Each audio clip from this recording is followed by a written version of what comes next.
교갑제 TV 시청자 여러분 안녕하십니까. 2023년 5월 15일 밤 9시 26분입니다. 검찰이 드디어 무소속이 된 김남국 의원의 위믹스 60억 원 보유 의혹과 관련하여 대형 가상화폐 거래소인 업비트와 빗썸 등을 압수수색했습니다. 김남국 의원이 코인 의혹으로 더불어민주당을 탈당한 지 하루 만에 강제수사에 착수한 겁니다. 서울남부지검은 오늘 가상화폐 거래소에서 김남국 의원의 계좌 정보 등을 압수해 간 것으로 알려졌다고 조선일보가 특종으로 보도했습니다. 김 의원이 코인을 거래한 거래소 업비트와 빗썸 그리고 카카오의 블록체인 관련 계열사 3곳을 압수수색했다는 것입니다. 김 의원의 코인 거래 내역과 자금 흐름 및 출처 등을 확인하기 위해서 압수수색 영장을 집행했다는 것인데, 압수수색 영장에는 정치자금법 위반, 조세포탈 혐의, 범죄수익 은닉 등 혐의가 적용됐습니다. 구체적인 범죄 혐의가 적시되었습니다. 정치자금법 위반, 조세포탈, 범죄수익 은닉, 그러니까 범죄 혐의로 수사를 하고 있다는 겁니다. 김남국 의원은 자신은 법에 걸릴 것 없다, 자신에게 허위 보도를 하는 언론사 등에는 법적 조치를 취하겠다라면서 법을 들고 나오는데, 검찰도 법을 들고 나왔습니다. 그냥 조사를 하겠다는 것이 아니라 범죄 혐의가 있다고 해서 압수수색 영장을 발부받았습니다. 김 의원은 작년 1월에서 2월 사이 코인 거래소 빗썸에 보유하고 있던 전자지갑에서 위믹스 80여만 개를 다른 거래소인 업비트에 개설된 자신의 전자지갑입니다. 전자지갑으로 옮겼습니다. 이체를 했습니다.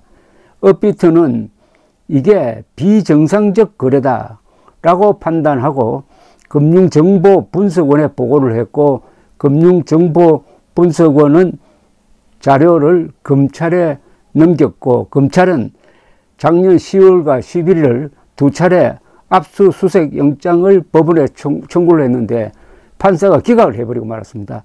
이 기각한 판사가 과거의 영장 기각 사례를 보면은 조금 고개를 갸우뚱하게 하는 사람이었는데, 이번은 아마도 검찰이 수사를 하기 위해서 최근에 드러난 혐의 등을 보강해가지고 3번째로 영장을 청구해가지고 발부받아가지고 압수수색에 나섰는데, 2번 영장을 기각한 그 판사가 이번에는 영장을 발부했는지 아니면 다른 판사인지는 지금 이 기사로는 확인이 되지 않고 있습니다.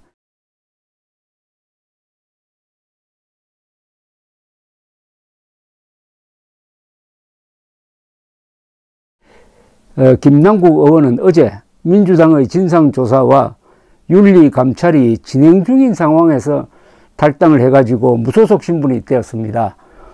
탈당할 때도 어제 잠시 당을 떠난다고 하면서 그 탈당이 꼼수 탈당이고 일종의 위장 탈당이 아닌가 하는 의심을 스스로 자초한 바가 있었습니다.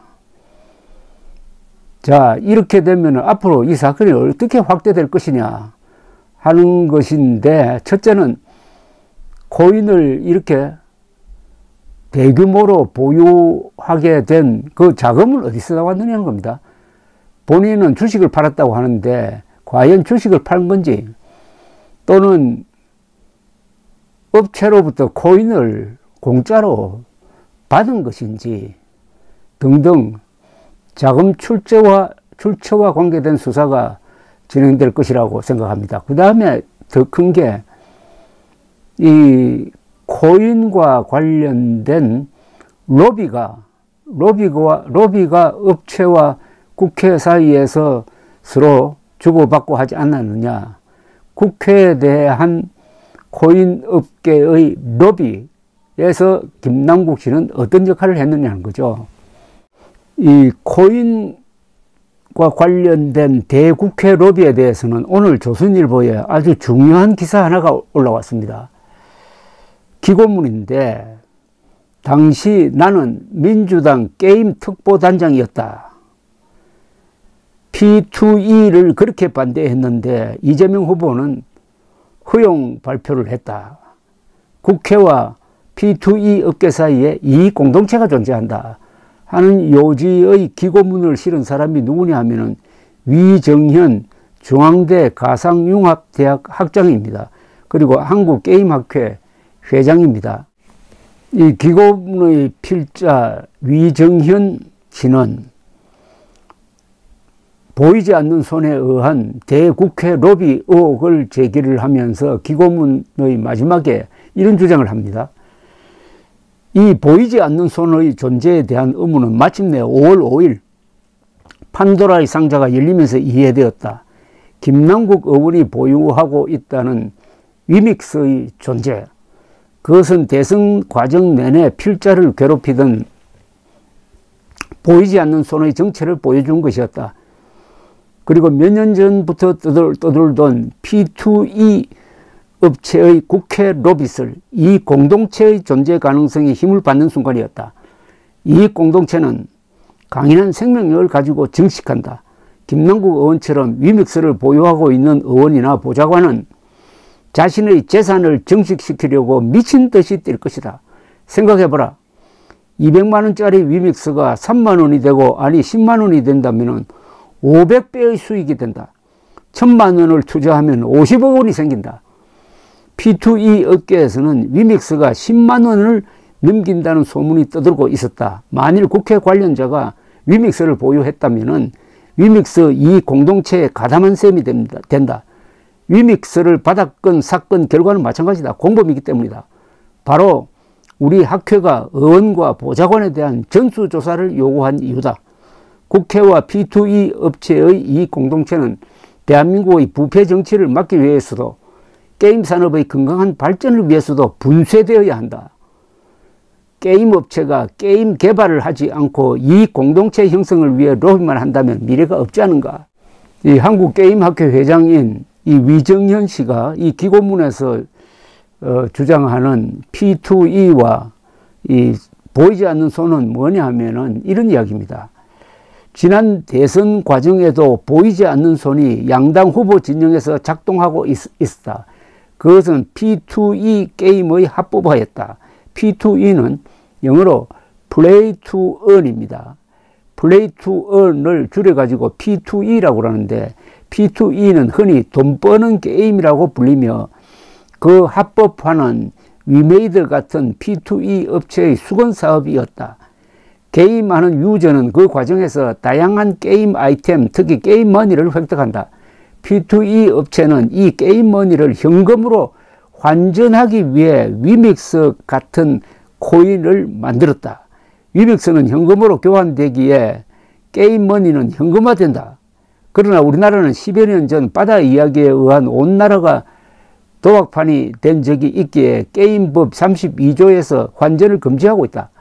바다 이야기라는 슬롯 머신 게임은 게임에서 획득한 점수를 현금으로 바꿀 수 있었고 사람들이 앞을 다투어 도박에 빠진 것이다. 그때 후유증으로 신설된 게임법 32조의 환전 금지 조항은 P2E 업체의 아킬레스건이었다. 우리 학회는 청소년판 바다 이야기를 만들 수 있는 P2E에 대해서 일관되게 반대 입장을 표명했다. 이 점은 필자가 이재명 후보 대선 캠프 게임 메타버스 특보단장이 되었어도 마찬가지였다. 그런데 선거운동 기간 내내 이해할 수 없는 상황이 발생하고 있었다. 전문가 자문 조직인 특보단에서 P2E는 위험한 폭탄이라는 반대 의견을 전달했음에도 후보 입에서 P2E 게임 허용이라는 단어가 튀어나왔다. 후보는 유튜브에 출연해가지고 세계적인 흐름인 만큼 나쁘게 볼 필요는 없다. P2E 반대는 쇄국 정책이라는 발언도 했다. 특보단이 경악을 금치 못했으면 두말할 필요가 없다. 부랴부랴 국회에서 특보단 정책 토론회를 열어 P2E 반대 입장을 천명했지만 역부족이었다. 그래서 이게 보이지 않는 손에 의한 정치권, 국회에 대한 로비가 진행되고 있었는데 이번에 김남국 의원 관련 사태를 보니까 드디어 감이 잡힌다. 게임 업체가 다양한 게임 아이템을 개발해가지고 게임 머니를 획득하면은 그 게임 머니를 현금화할 수 있도록 해달라는 이런 로비를 하는 데 있어서 김남국 의원이 어떤 역할을 했느냐. 김남국 의원뿐만 아니라 우리 정치권 전체에 이 게임 업체가 어떤 로비를 했느냐 하는 게 이번에 드러난다면은 이거는 이 사건은 너무 커져가지고 여야가 다 망라될 가능성도 있습니다. 그러나 저나 결국 김남국 의원이 민주당을 탈당을 하니까 위장 탈당이라고 하지만은 그러나 검찰이 보기에는 이제 외톨이가 됐다 이겁니다. 민주당도 이제 민주당 이름으로는 김남국 의원을 보호할 수가 없습니다. 그러니까 검찰은 이제 홀가분하게 김남국 의원을 수사할 수 있었고 판사도 이렇게 되니까 여론도 있고 언론도 있고 하니까 이번에 영장을 발부해 준 것으로 보입니다. 이 세상 만사가 돌아가는 게 결국은 여론입니다. 여론. 민주주의 국가에서는 여론이 제일 중요합니다. 여론에서 정권이 나옵니다. 여론이 선거 결과를 만들고 선거 결과에 따라서 정권이 무너지기도 하고 새로 뽑히기도 합니다. 감사합니다.